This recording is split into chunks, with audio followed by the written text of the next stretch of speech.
Hello, everybody. I'd like to welcome those of you here in Tickner, as well as those watching online, to the person behind Pessoa, an evening with biographer Richard Zenith. My name is Adam Mahler, and I'm a student here in the department and a fellow translator from the Portuguese. I'd like to thank the faculty and staff of the Department of Romance Languages and Literatures, especially Melissa Carden and Kathy Hanley, as well as Christina Davis and Mary W. Graham of Harvard's Woodbury Poetry Room, for their encouragement and support. It's an absolute pleasure to introduce Richard Zenith. In a sense, though, it's Richard who, over the course of his distinguished career, has earned the title of Supreme Introducer. He, more than almost anyone else in the Anglophone world, has made the rich literary traditions of Portugal and Brazil accessible, palpable, singable for countless readers around the globe.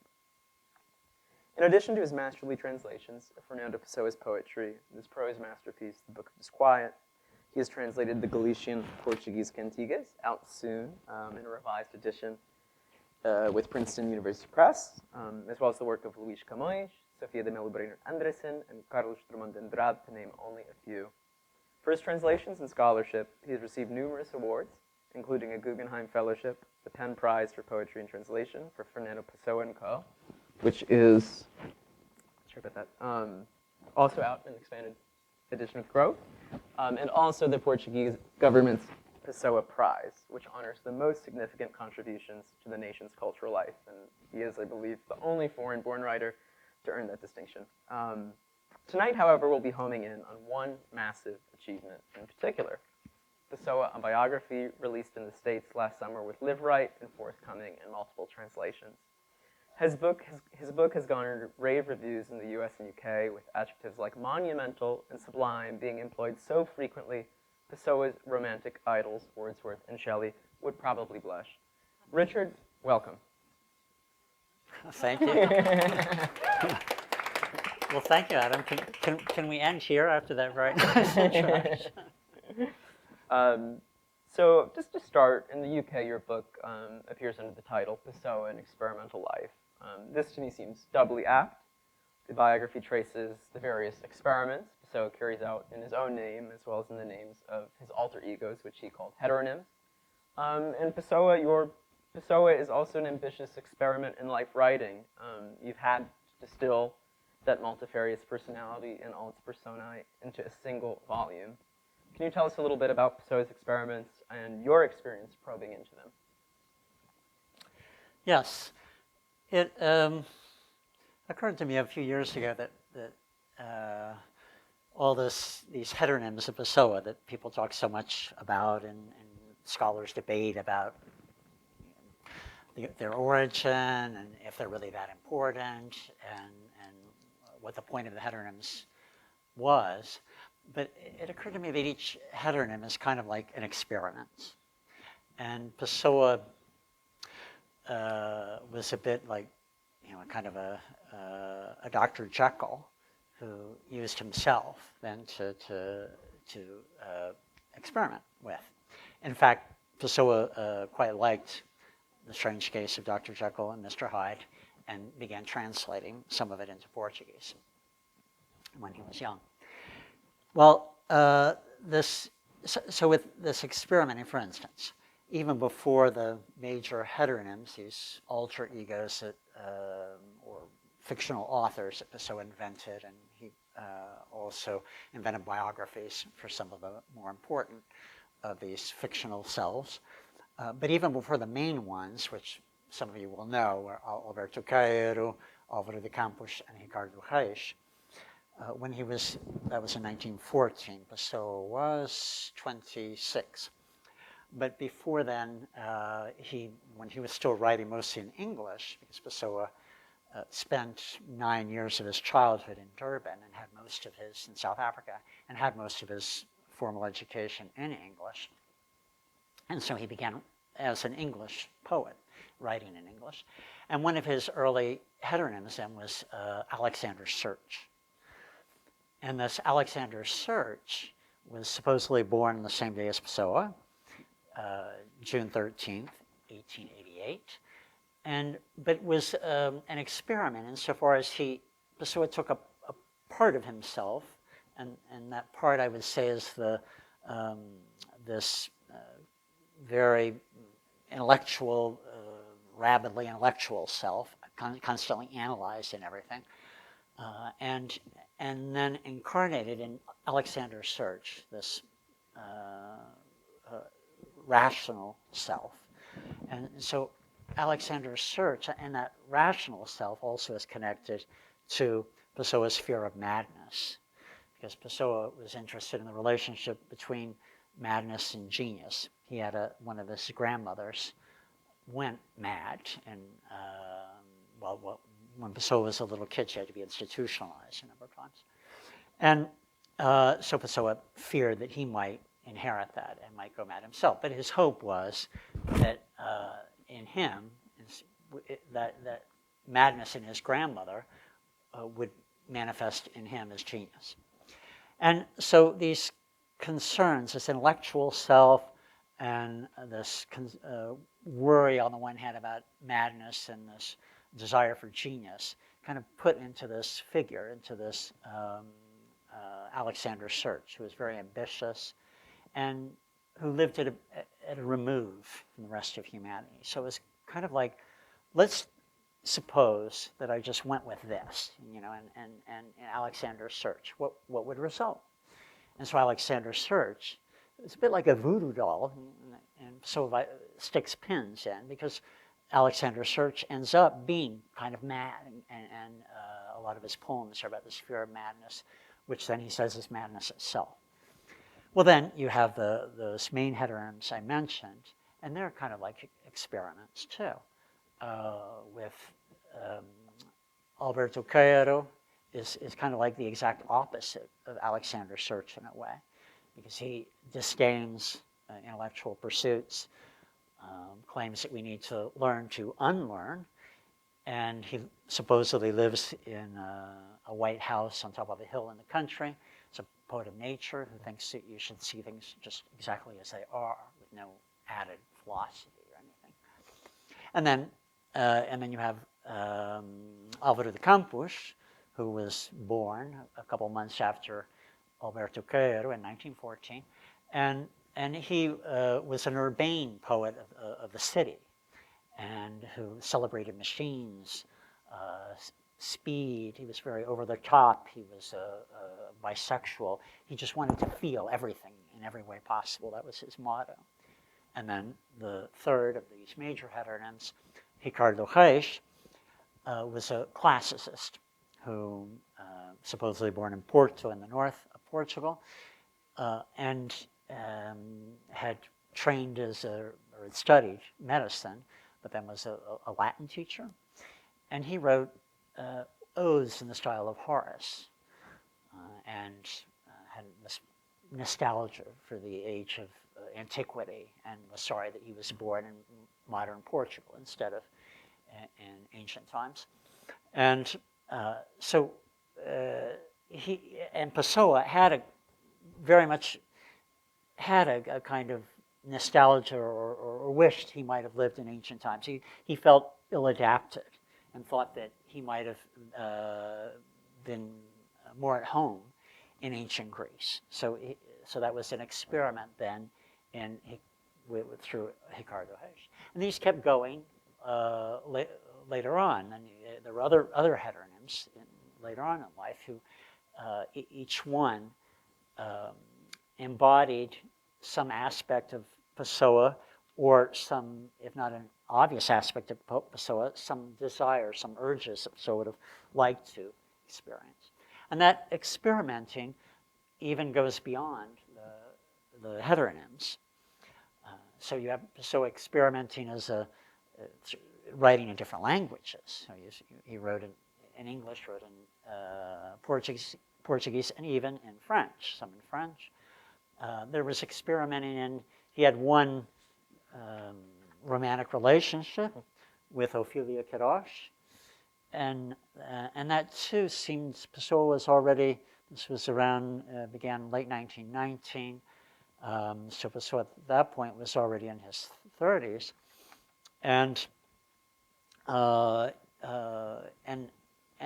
seems actually an experiment in love. Like, there's questions about Pessoa, to what extent did he really love, or did he love Ophelia Kiddosh. She clearly loved him. The opposite isn't so evident.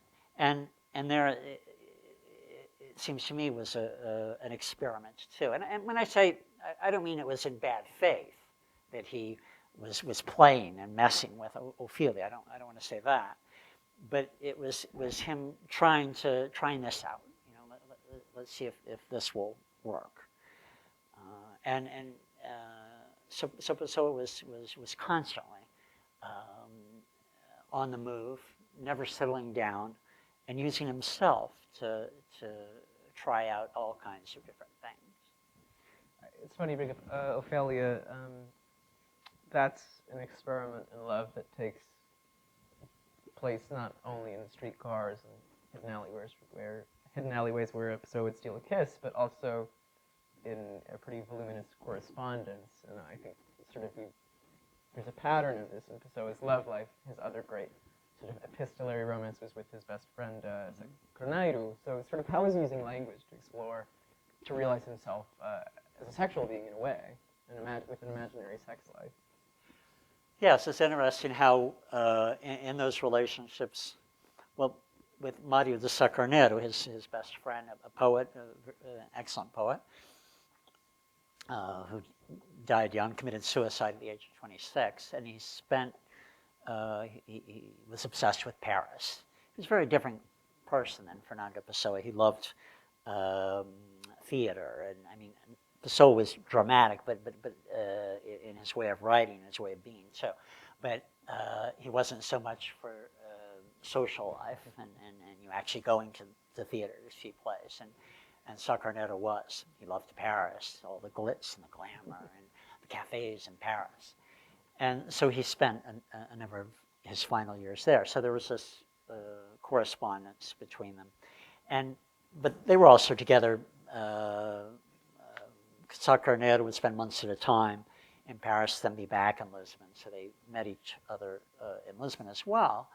However, they themselves in their correspondence indicated that they felt closer to each other through their letters, because that was like a room of their own where they could be alone without distractions. And I think it also has to do with, particularly in Pessoa's case, that he realized so much of his emotional life on paper, and so then in letters too, he could be more open. Pessoa was very reserved, and he was a social person. They always had his cafe group, and every day would be at the cafe, and there'd be a few writer friends, and they weren't all writers too. There were a couple of other characters there too, and Pessoa had a good sense of humor, but he was very reserved. He didn't reveal much about himself in person, but it came out in his writing. So it's natural too that in these relationships with Sacarneiro and then with Ophelia Kiddosh, that it was in the writing that he could express himself. And there's a new poem out in Pessoa & Co., the revised and expanded Pessoa & Co., that I think is a wonderful, telling example of this experimentation. It's called When I'm Tired, yeah? Yeah. Would you mind reading that for us? Okay. Tell me kind of a little. Yeah, it's actually an untitled poem. This, incidentally, which if any of you have, this is a brand new edition just out, and it's been very deeply revised, and also has 21 new poems. And I chose some new poems that are a bit different, and maybe we could say a bit queerish, and simply in the broad sense of that term. And this is one of those poems. This is from 1934, a year before Pessoa died. And, well, let me preface by saying, now in this age where there's a lot of talk about gender and gender fluidity and what questioning of the notions of fixed genders, this is a rather fascinating poem. And it seems to me, too, that Pessoa should be of great interest to a lot of people who take up this theme or live this gender fluidity. When I feel tired and want to be someone else just because it isn't possible, I remember that there's a neutral gender in the virgin Latin of dreaming. Yes, there's a tiredness of unknown origin that makes our life and our lot in life an indecisive thing, neither masculine nor feminine. There are states of soulish fury that spread across the static domains of reason like flooding rivers, raising the terrain with their mighty profusion. Then the old river returns to its bed, and the soul regains its former calm. That friendly or hostile visit we had wasn't from a man or woman. It was an androgyne of the quiet night who transmuted the one in us who thought. And our soul, which deathly slept, wakes up, not knowing what it dreamed. So this poem, it is at a most superficial reading about dreaming, okay, about being asleep, and this whole other existence happens in this neutral gender, this virgin Latin, and then so everything gets confounded and ambiguous, and then you wake up. But Pessoa, of course, lived for dreams, and he defended the dream world, which is all about the literary imagination, right, and the written world. And so a lot of, or even most, I would say, of Pessoa's sexual being was lived actually in his writing and in his dreaming. And that's, I think, one of the most fascinating aspects of Pessoa, something that is woven throughout the biography, and which it seems to me hasn't been sufficiently. It has been talked about, but there's so by others and by scholars too. But it's a whole area in Pessoa that deserves still a lot more attention. Yeah, throughout the book you sort of mentioned there's a childlike quality to this attachment to the dream life. When does sort of Pessoa debut as a dreamer? Well, I would say from the get-go that he and one thing about Pessoa is that, and this is a challenge too in writing the biography, is that he's kind of all there right when he's a little kid, and these sexual things going on, and a lot of doubt too about his sexuality, and questioning.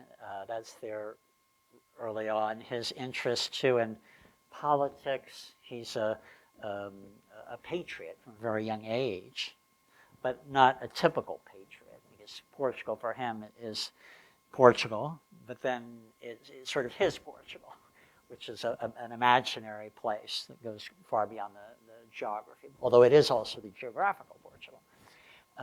And then the heteronyms too, when some people poo-poo the heteronyms because, okay, lots of writers at that period or before and after have write under various names.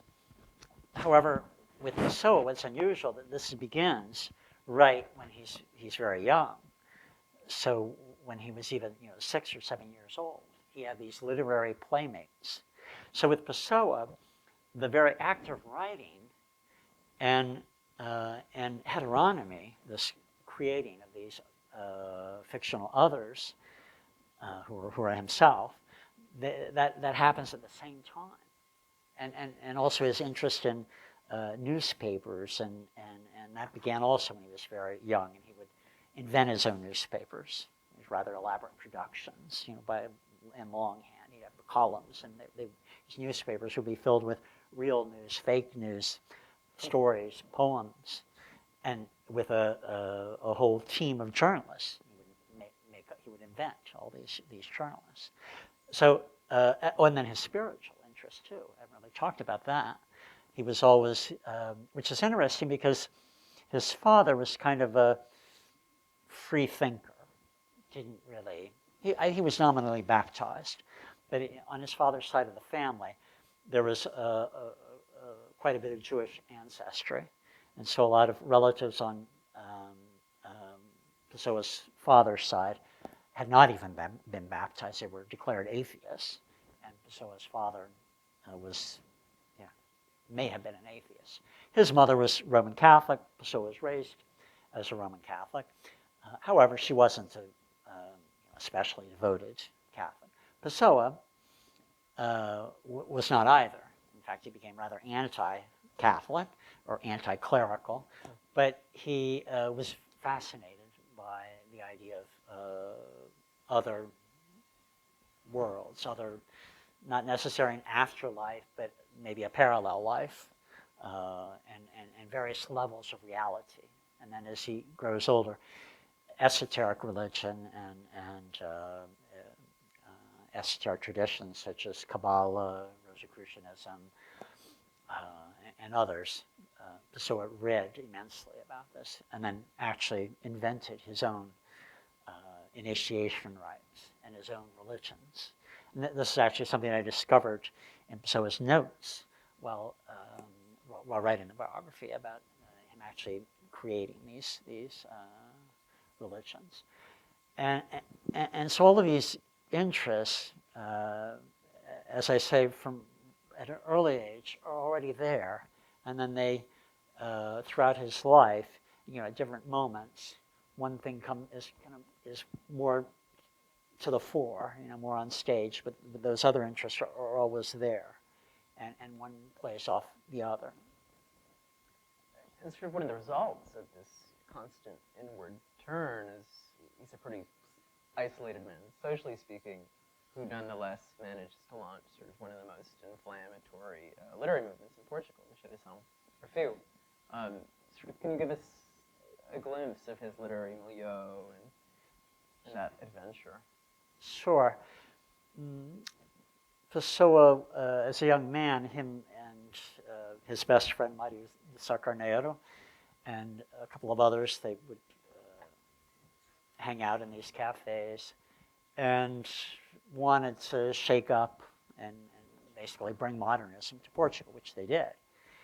And Pessoa was, had help from his friends, but he was kind of a one-man show, actually, because he had his army of heteronyms, which could represent various literary aspects or literary tendencies.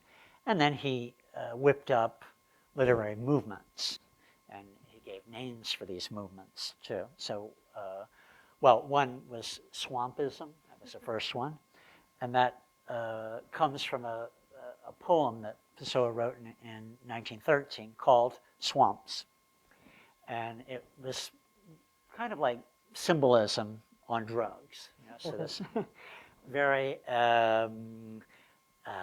with these wispy atmospheres, twilight atmospheres, and lots of words in capital letters, and you kind of don't know what's going on. And that was like you're in a swamp. So that was swampism. And then his friends, they would adopt the movements he invented. So they began writing also in the swampist style. I should say that Mário Sá Carneiro helped Pessoa invent this movement of swampism. Because, and Sá Carneiro, in fact, kind of stayed there in swampism. So he was maybe the best exponent of the swampist movement. Then, not content with that, then Pessoa invented what he called intersectionism. And so the idea there is a bit, you can think of it as cubism applied to literature. So where you have these different planes of different realities that are crisscrossing, but without actually mixing. Each one's keeping their integrity. And so Pessoa wrote poems and also in the swampist style. A group of poems in particular called Slanting Rain. is the most quintessential intersectionist literature. And then there was sensationism, and all of these movements too, they ended up coexisting. They were born rather quickly, one right after the other. And sensationism, as kind of it sounds, is about the importance of sensations and this awareness that our reality, such as we know it, is through our sensations, and therefore sensations should be the basis of what we write. That's kind of the sensationist idea, and Pessoa's heteronyms then embodied, particularly sensationism, with Álvaro de Campos being the par excellence, the sensationist for feeling everything in every way possible. And so then there were these movements, and then there was this magazine which Adam has mentioned, Orfeo, which there was just two issues Orfeo published in 1915, and it just shook everything up in Portugal. It was like a bomb dropped on the Portuguese House of Letters, as I think I say in the biography. And because there was the literary establishment was quite traditional in Portugal, and these swampist poems or intersectionist poems, or Álvaro de Campos, who wrote these futurist-like poems celebrating machines, and they were like nothing that had been published in Portugal before. And so that really changed the literary landscape in a huge way. Though he sort of almost single-handedly instantiates intersectionism and all these other modernisms, in Portugal, his early reception is more as a nationalist poet, with publication of The Message, the only work in Portuguese that he published in his life. How did this sort of perception crystallize? What were Pessoa's true? You sort of talked a little bit about his patriotism so far, but what was the nature of the political message of Mensagem? Yes, Mensagem is the only book of Portuguese poetry that Pessoa published. Pessoa, in his obviously in his lifetime, in a year before he died, he did publish a lot in magazines throughout his adult life, some in newspapers. And he always had projects, thousands of projects, of publishing this, that, and the other. But he could never concentrate enough to actually realize these projects. He was a volcanic writer. So when he had in mind revisiting poems he'd already written, to revise them and put them together, then already he had new ideas. He was writing something else and inventing new projects. So his... but he did manage to publish because of some friends, actually, who pushed him to publish this one book, Mensagem. And that's a book which is quite different from most of his work. And these poems are a lot about Portuguese history, particularly the discoveries, also the founding story of Portugal, but then the so-called Age of Discoveries, and then about the contemporary Portugal of Pessoa's time, and it looked toward the future of where Portugal was going. And the book encapsulates a hope that Pessoa had of a new age of discoveries and a new renaissance, too. But this new age of discoveries would be cultural. So Pessoa reasoned that Portugal, being a small country, could never hope to conquer the world through military might or in any material way. Pessoa was raised as an imperialist. I mean, Portugal was still an empire, had colonies in Africa, and then Portugal was raised in an English colony of Natal in South Africa. So he got, from both directions, this upbringing, but then so he had imperialist mindset, undoubtedly. But then he transformed it. His wasn't a typical, as he transformed everything. And he hoped for, as I say, this kind of spiritual renaissance, or the spiritual empire, which he thought of as called the Fifth Empire. So this Fifth Empire, this is an allusion to the Bible, the book of Daniel, where the prophet Daniel interpreted a dream of Nebuchadnezzar about a statue made of different materials as representing various ages and 4 different empires, and then a 5th future empire, which would be kind of a divine empire. And then there was a fascinating figure, Father Antonio Vieira, in the 17th century. He was Portuguese, spent probably the majority of his life in Brazil as a Jesuit missionary, and wrote voluminously sermons, but other writings, and including a book called History of the Future.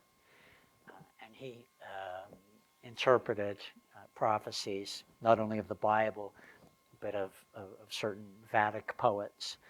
And he had this idea that the Fifth Empire would be Portugal.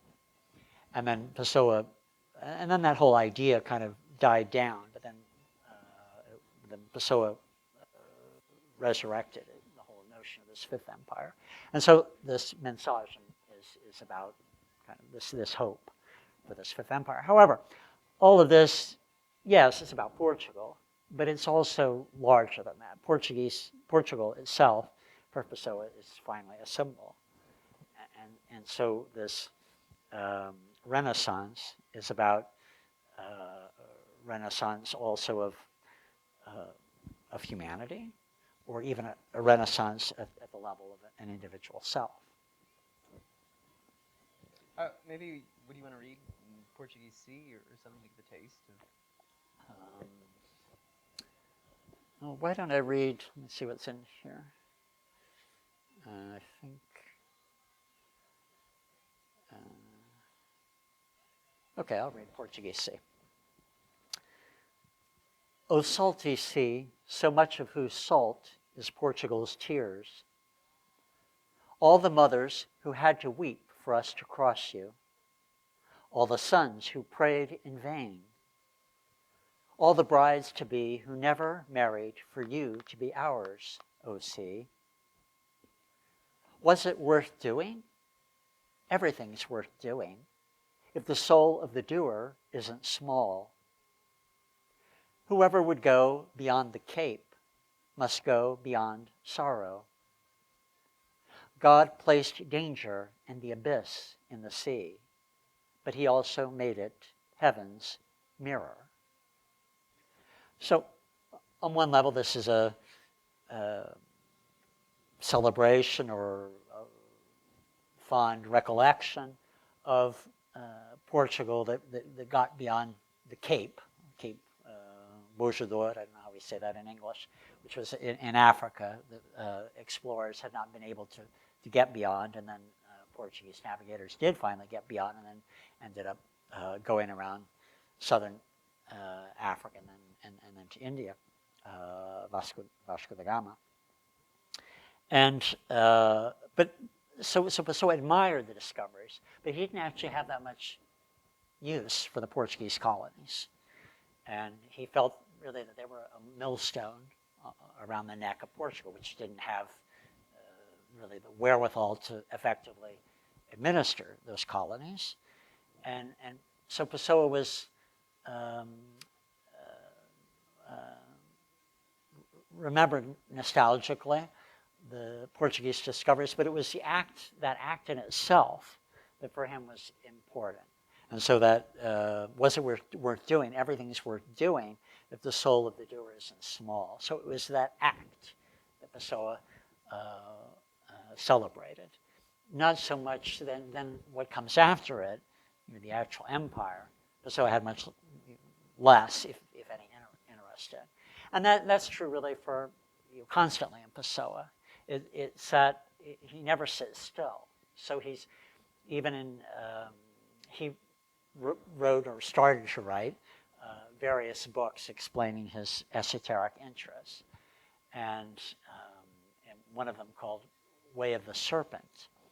He there talks about how the serpent weaves through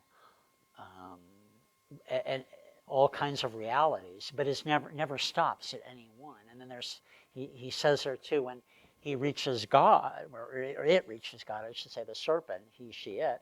When it reaches God, it doesn't stop. It keeps going.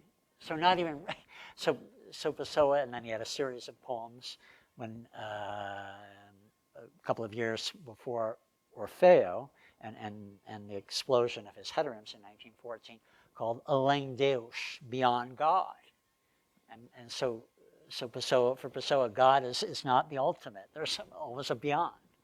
And so Pessoa is never stopping, never settling in one place. And I think sort of what you're reading in his experience of Portuguese colonial empire has this, what he would call and what you've called, an anti-materialist streak, and that's something that starts really in Durban, in this experience of sort of this unwieldy administrative apparatus of the British Empire. Sort of how did those early years in Durban, first of all, why was he there, and how did it influence his politics, his poetry, throughout the course of his life, really? Yes, Pessoa's father had tuberculosis, and had it for many years back then. It was a rampant disease, and then when Pessoa was about 3.5, 4, that tuberculosis of his father became serious, and his father finally had to quit working and died when Pessoa was 5 years old.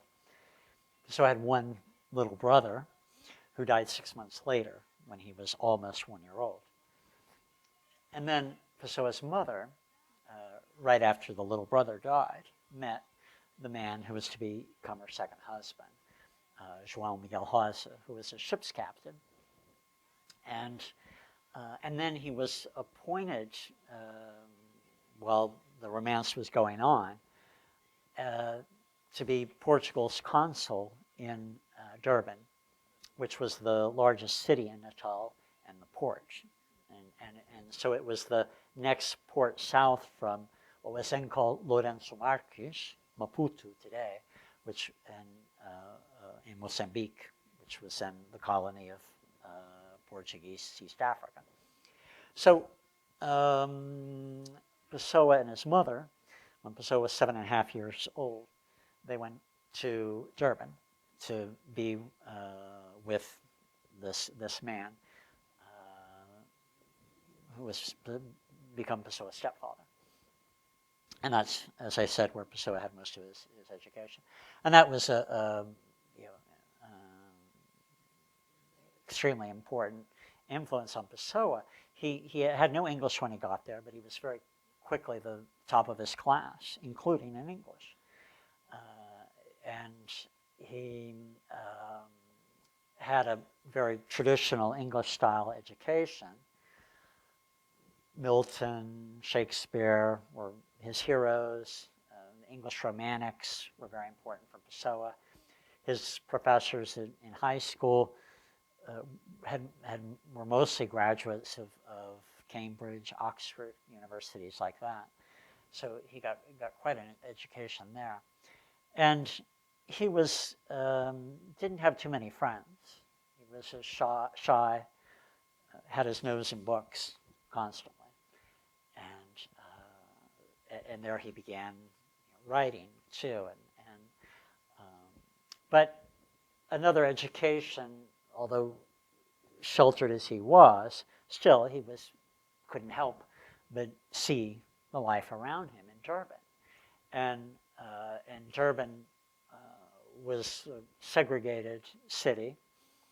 About half of the population was white European, mostly of English. About a quarter was Zulus, who were there doing manual labor, mostly. and then a quarter were Indians, because the British had brought a number of Indians to work sugar plantations. They were like indentured servants.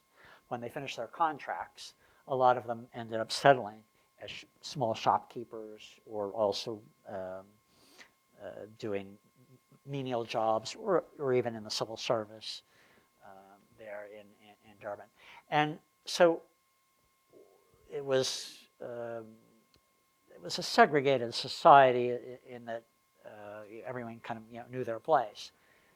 But they were all there, free to walk the streets, and Pessoa was then exposed, of course, to these very different cultures, which I have no doubt that was very important for Pessoa as a young person to realize that his upbringing, and European style upbringing and way of thinking, was one style of thinking, and other people lived in very different ways and had very different languages, and so all of that, I think, helped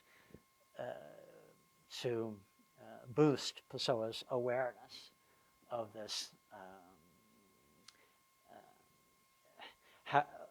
of how nothing is settled, and there is no one way. There are many ways in this whole multiplicity. Actually, and this he had already gotten a notion of through his grandmother, the one I mentioned, who was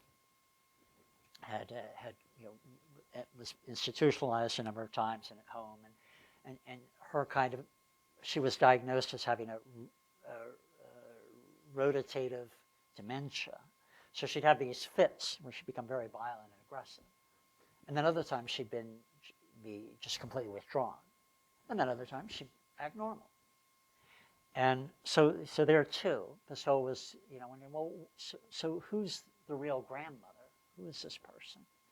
So he already got that there. And then the fact that he and his mother remarried, and in fact, the man she was really in love with was the second husband, I think much more than the first. You can feel that. And so there too, well, so is, what's love? My mother was very much in love with this man, and now suddenly, 6 months after he died, she's, lilting around the apartment in love with somebody else. So there too, nothing is stable, nothing fixed.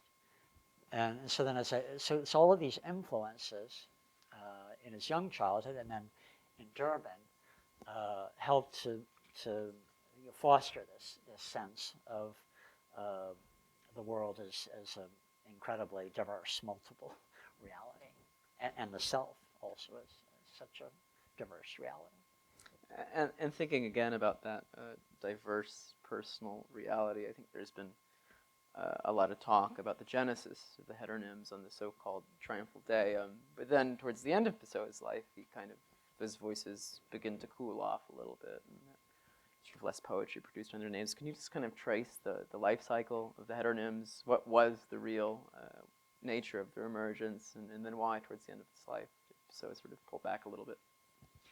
Well, as I mentioned already, when Pessoa was young, in Lisbon, before going to Durban, he already was inventing some playmates, with the help actually of a great uncle, his Uncle Cunha, who was a gamester.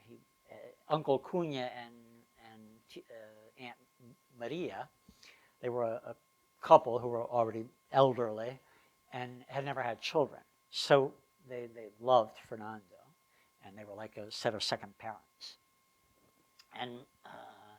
And Uncle Cunha had a quite fervent imagination, and he would invent politicians. He also loved politics. So one of their games was to play, congressman and deputy, and so he would invent politicians who would run against each other. So that was also part of Pessoa becoming interested in politics through this uncle. And then he also invented, the uncle, these stories of humanized arthropods, ants and beetles and so forth, that they would war on each other. And it was kind of like soap operas, because these stories would continue on. And so there were these characters and their games between uncle and nephew. So I really, truly think that there is where heteronomy also has its genesis, thanks to this uncle. It was a game, and then the game just kept going. But it was a game with incredibly fruitful consequences, and a game that had high seriousness for Pessoa. Pessoa was really, he was someone who didn't grow up. And he didn't want to, he never held a real job, wasn't interested in getting married or having a family.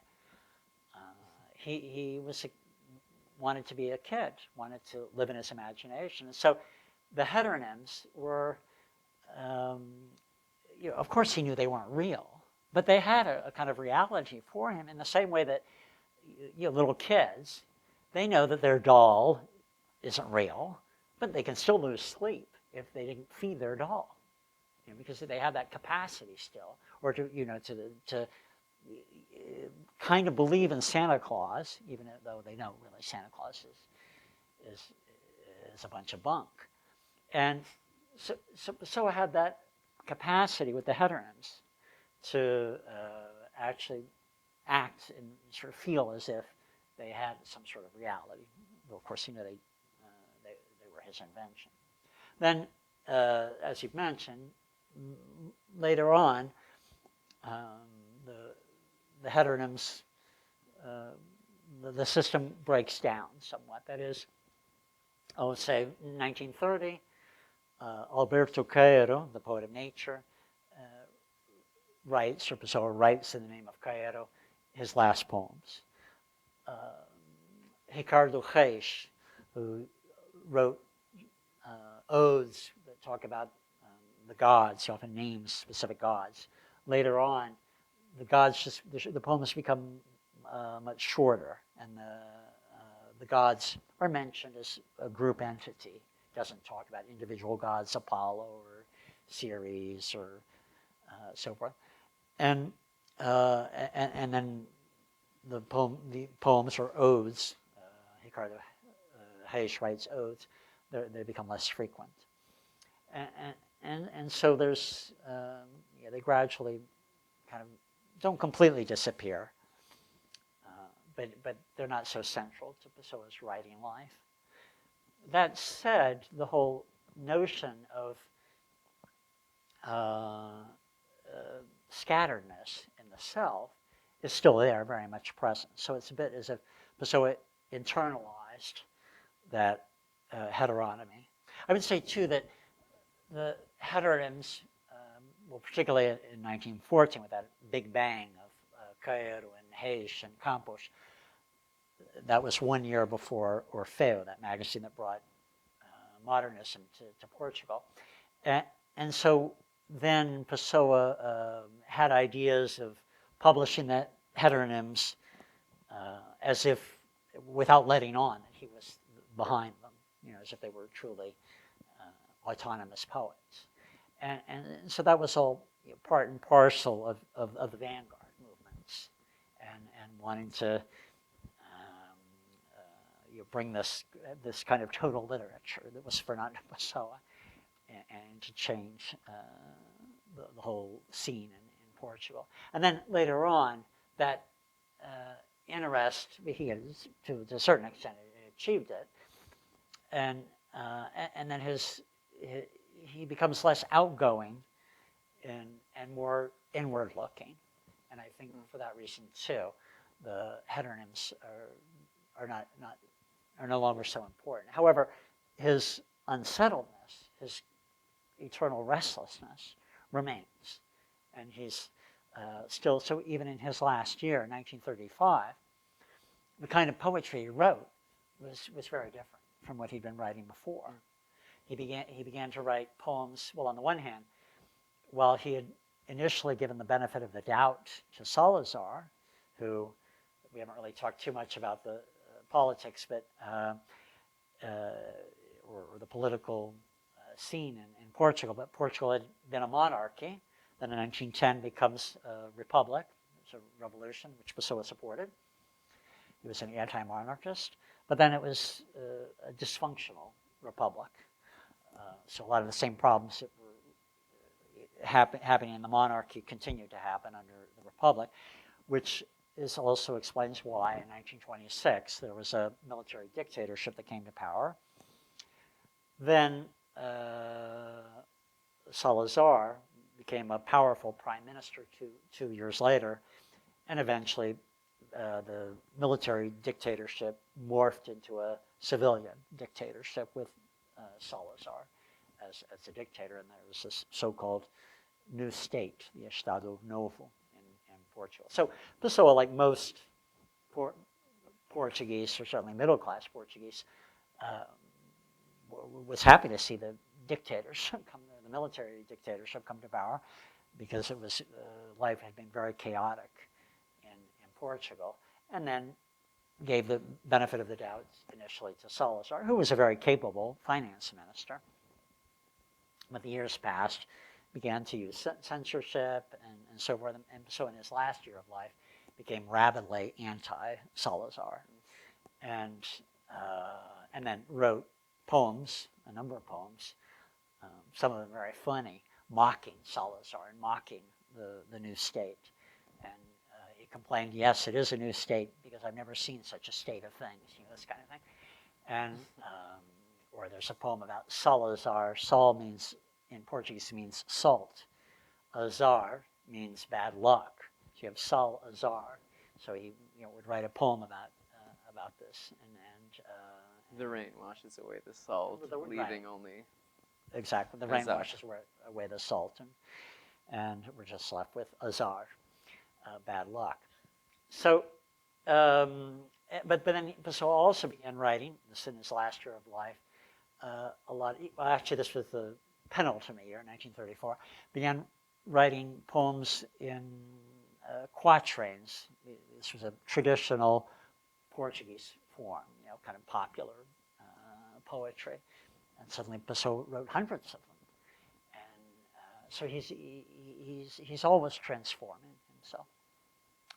Just before we move into some questions from the audience, I want to talk a little bit about your experience as biographer, and just after this long career translating poetry, not only Pessoa, prose as well, but countless Brazilian and Portuguese authors. How did sort of your experience as a translator help you to metabolize the documents or the archives you were digging through, and then vice versa? How does you've revised into multiple volumes Pessoa's work, how has your sort of perspective as a biographer changed the way you look at your translations?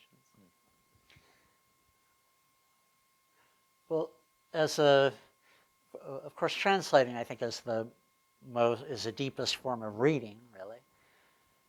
And so having translated a lot of Pessoa, and also having worked a lot as an editor of deciphering Pessoa's handwriting and producing a lot of editions of his work in Portugal, all of that, of course, really steeped me in Fernando Pessoa, which was a great advantage for writing the biography. However, there's a danger too, in that you can, when you know too much, there's a temptation to tell it all, tell too much, and then also maybe you might lose the freshness of discovery. So whereas when you have a professional biographer, by which I mean those people who can write a biography today about Marilyn Monroe and a biography tomorrow about J.F. Kennedy, and well, actually, there's quite a relation there, come to think of it, or a biography the next day about Mozart, and can do a very good job. And then they come to the task not knowing anything. They do their research, and they have a certain advantage of discovery. It's all fresh to them. So they're exactly in the position of the readers of their biography. And fortunately, I find Pessoa continually fascinating, and he's such a vast poet, so all over the place that I've never felt bored by Pessoa. So I hope to have retained a freshness there. And writing the biography, it did actually then cause me to revisit certain translations, actually. Yeah. Do you have an example? And, or? Well, an example doesn't come to mind just at the moment. But Pessoa is a writer where I think more perhaps than most, life and work are intimately tied together. And his work is maybe the best resource for the biographer, but his work tends to be distortedly autobiographical. So you have to be careful in reading, and not just jump on one juicy tidbit that looks nice, but then you have to really think about, well, is that really Pessoa being autobiographical here or not? And the poet is a feigner, to quote his sort of Arts Poetica. The poet is a feigner. Yeah. Yeah, from one of Pessoa's most famous poems, and exactly. Yeah. So Pessoa is always feigning, which doesn't necessarily mean being false, because then he says he feigns the pain he really feels. So he's always putting what's true in different clothing. Yeah. And my final question for you before we move to the audience Q&A, sort of a commonplace of translators' notes and interviews with translators to ask for a metaphor for the task of translation. A few years ago in an interview with me, you told me it was possession by a spirit. I don't know if it was quite a spirit or a demon. What is sort of your aptest metaphor for the task of biography, life writing? Is it possession by a demon? I mean, you worked 10 years on this. Well, to writing a biography, I came to the task with great trepidation, because Pessoa is famous for not having much of a life. After he went back to Portugal at 17 years of age, he rarely set foot outside the city. Never left the country again, and was a bachelor. There's no, basically there's no sex, drugs, or rock and roll in his life. And so, what was I going to write about that would be interesting to the reader? And however, that problem, I think now in retrospect, was also an advantage, because a biographer feels responsible to report the facts of a life. And when you have somebody who's, gallivanting about here and there, a lot of it might not have much to do with the real essence of the person. Yet a biographer will feel obliged, I imagine, to report all that. And so the subject can sometimes get lost in the trees in that kind of detail. And since Pessoa doesn't have a lot of that, I was able to focus on what I think is most fascinating, and that is his imaginary life and that landscape. Now, then, in the writing, at one point in the early stage, I was writing. Well, it wasn't that I thought I would write the biography in this vein, but I was writing in the voice of Álvaro de Campos about his friend, Fernando Pessoa, because Álvaro de Campos was the most intimate, I would say, heteronym of Pessoa. It had a kind of more than imaginary existence, because friends reported that sometimes Álvaro de Campos showed up instead of Fernando Pessoa, and he also meddled in Pessoa's relationship with Ophelia. Ophelia reported that sometimes Alvaro showed up with Fernando, or sometimes Alvaro came instead of Fernando. What exactly that means is left to speculation, but I suppose that he took on some, a different character. Alvaro the Accomplished was a dandy and not at all shy, as Pessoa was. And then when I was in earnest in writing the biography, but find it very difficult to get inside Pessoa, then I actually began writing in first person and thought of writing the biography in the first person. Not exactly as an autobiography, but as if the spirit of Pessoa, dead in the netherworld, or alive in the netherworld, was reporting, looking back.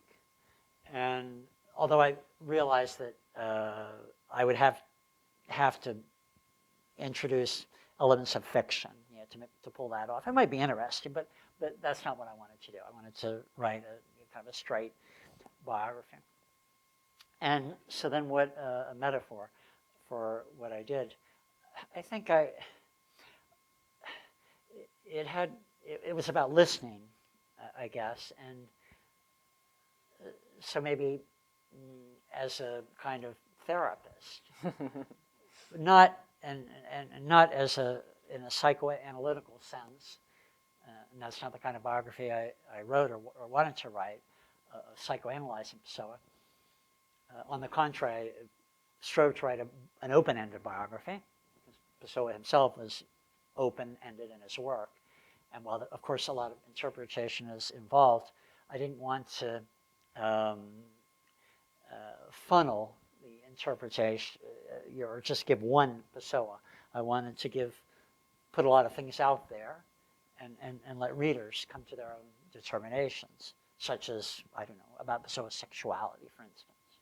There's plenty of material there you can read, and you can kind of see what you think. So, but a therapist in the sense of, as therapists, or at least some therapists do, they don't talk a lot. They're there taking notes while the person talks. The client talks. So I was a listener and plunged into Pessoa's work and into his many unpublished notes, certain interviews. I did all my research, steeped in all that, and then listening and to try to see what was there and this life. It almost brings us back to the sort of mediumistic way Pessoa himself wrote. Biographers in right. Yeah, Pessoa claimed to be a medium of these heteronyms and claimed to be the least real of all these voices. Well, with that, I'd like to open it up to some questions from the audience. We'll look through the chat for those of you watching online. I know we have a couple questions mounting here. And while I'm doing that, we'll take a question from the live audience. Put my glasses on. Okay, Richard, first of all, thank you so much for coming. It's a delight to hear you and to hear Pessoa's biography and elements of Pessoa's biography so engagingly presented. But my question has to do with your work as a translator, especially as a medievalist. So I heard with great joy that you're reissuing your translation of the Cantigas, which I'm assuming this is what was originally published by Carcanet in 1995. That's right. Which is now very difficult to find, and my own copy is now in pieces because I refer to it so much. Could you talk a little bit about you as a translator when you translate, say, medieval poetry, and you translate Pessoa? Is there a difference in approach or mindset or your relationship to language and vocabulary that changes when you work with equal prowess in both of these literary traditions? Well, Adam mentioned that I'd, in some interview, I guess I talked about the translator being kind of possessed by the original author, trying to be taken over. And of course, whatever one is translating, you need to do as much research as you can about the cultural time and the place and language and to be able to gauge to what extent the idiom of, in this case, medieval idiom, to what extent that was colloquial or not so colloquial, and so one does all of that, and then at a certain point, I think it's just a fight, you and the text, and just grappling, being possessed, and maybe and thrown on the ground, and with this demon, yeah, I'd say also too, for me, there's I wrote, I think it's available online, a piece called The Erotics of Translation.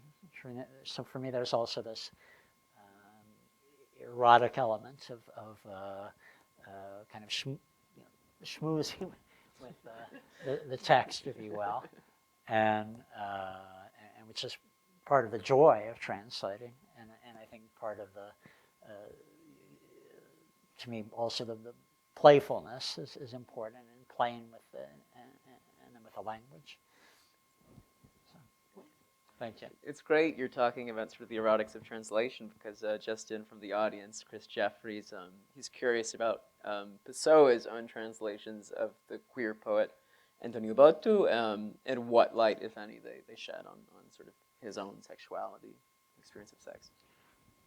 Well, that's an interesting question. Antonio Boto, for those of you who don't know, was a Portuguese poet, a bit younger than Pessoa, and they probably met in 1921.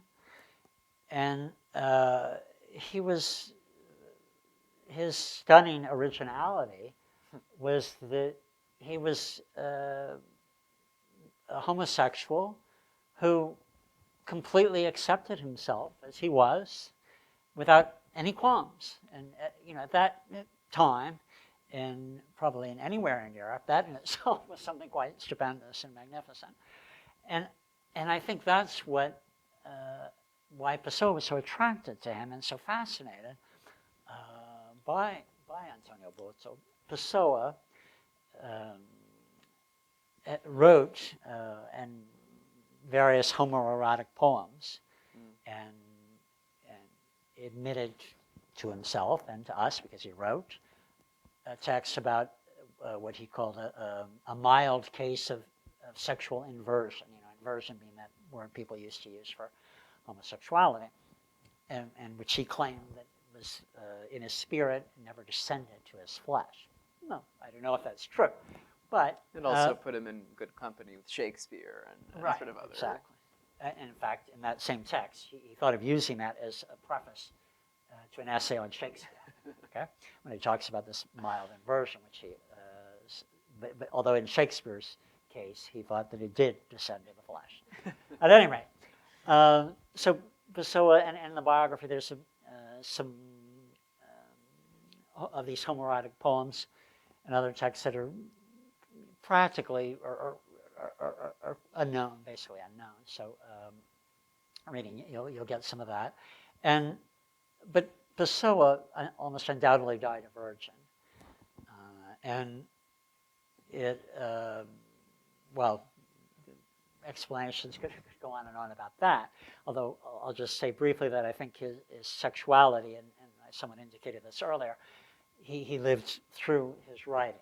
And so Pessoa himself talks in some notes where he talks about his spiritual theories and his way of being spiritual, how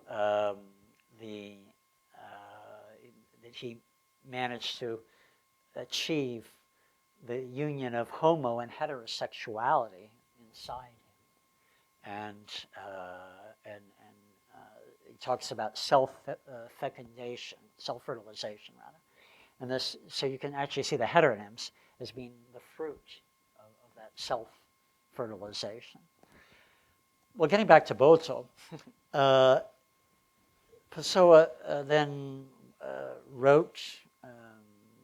Well, first of all, Pessoa published a new edition of a book of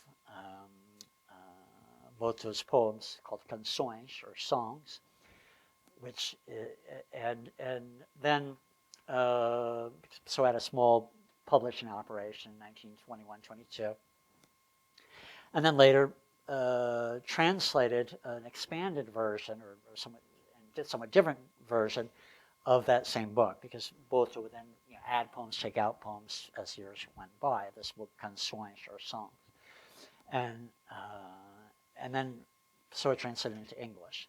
Pessoa also translated a few of Boto's poems into French, and then would write afterwards for some of Boto's books.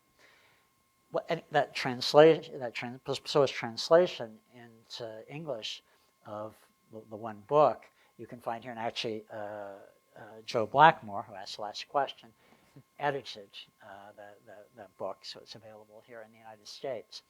And the translations are quite admirable, I think, simply as translations.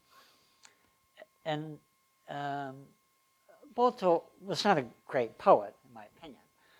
He had a knack for creating a scene with a few words that he had, and it was good in many ways. But there was this fascinating aspect of his poetry being openly homoerotic, which was certainly one of his attractions for Pessoa. And I think that it's interesting that Pessoa, he wrote his homoerotic poems in the 1910s. Mm-hmm. Then he meets Boto in 1921, and then it's also true that in 1920 he had the first phase of this relationship with Ophélie Queiroz, the one girlfriend, and then right after that meets Boto in 1921, and they become good friends. And but then the homoerotic poems of Pessoa, he stops writing them, and it seems as if any inclination Pessoa might have had to actually express homoeroticism in the flesh, for instance, maybe that was obviated because now he had Boto, who did it for him. So called him a heteronym, actually. Yeah, so it seems a bit vicarious there with Boto. Any questions from those with us in Tickner? If not, we have some more. Just wait. Hold on, we're going to get you the mic. So if you never had a job, how did he do it? If he didn't have a job, how did he get by? Good question. He borrowed heavily. He did also work as sometimes he had translation gigs, translating poetry and here and there. He also, his main line of income was writing letters in English and French for import-export companies. Had to write letters to clients or suppliers abroad. So he would earn X amount per letter. And so he could kind of just manage to get by, but then he would borrow a lot from relatives, from friends, sometimes pay back, sometimes not pay back. Well, and sort of the saddest part of this is he might not have to borrow at all if he hadn't blown his inheritance, which is sort of a Oh right, he had chapter. No, when the mad grandmother, she died in 1907, and left a pretty substantial amount of money for Fernando, her only heir, and he, the money was tied up until 1909 when Pessoa was 21, and then he could get his paws on all that money, and he immediately bought a printing press and tried to open up a publishing house. It never was a publishing house; just printed a few things, newspaper or something, and it was a complete flop. He lost all his money, and went into debt as well. So a question in the chat I really like from Christopher Sawyer Laucano. Hope I'm doing justice to your name. How often does Pessoa inhabit your dreams? Nice question. Thank you, Christopher. He doesn't inhabit my dreams. There was one time many years ago where I actually did have a dream of being with Pessoa, and I can't remember exactly what went on, but yeah, and then my waking dreams, I am a great admirer of Pessoa, and I guess I do identify in some ways with this notion of, or take as a model maybe, as this notion of restlessness and of keep pushing, keep moving, keep going, keep traveling, yeah. Excellent. I don't know if you have any final words. I don't know. There's one more question here. Oh, sorry. I didn't mean to. We have time? Yes, we have time. Okay, thank you. I have actually tons of questions, but I'm very curious about how your perception of Pessoa's place in cultural and literary history has changed in switching from translating Pessoa's poetry and prose to writing his biography. I was fascinated by, well, first of all, by the title, the first title, it's An Experimental Life. The life of someone who has been read as the supreme modernist, an avant-garde writer, someone who was experimental, obviously, but also someone who is one of a kind. So he's both a representative of a certain cultural and literary period, experimental and avant-garde literature, but also one of a kind, someone totally, extraordinary. So you were, explaining before, about, all the research you've done, you were sort of reporting. Has your perception changed of Pessoa's, place in literary history? I just loved all the references you make in your biography to, as we mentioned, Yeats, but also Ezra Pound, Joyce. He was isolated in Lisbon, but he was also part of a larger scene. Yes. Both consciously and unconsciously. He was experimenting all the time, like many others, but he was also one of a kind. Again, has your perception changed? Mine has after reading your biography. So I'm just curious. And the questions about translation, we'll leave them for later, I guess. So. I think my perception has changed, yes. In writing the biography and just seeing how much of a modernist Pessoa was, and it's interesting because, well, I talk about Ezra Pound, Eliot, Yeats, and others. These are all writers that Pessoa knew of. He did read some Yeats, but the earlier Yeats. Pound he knew more as a cultural activist, more than as a poet. It seems. Sort of running the Vorticist magazines. Right, exactly. Yeah. The Images and so forth, and the Vorticist adventure, and it was roughly contemporaneous with Orfeo. And Eliot, there are two. He knew of Eliot. Probably read some essays. Probably not too much poetry.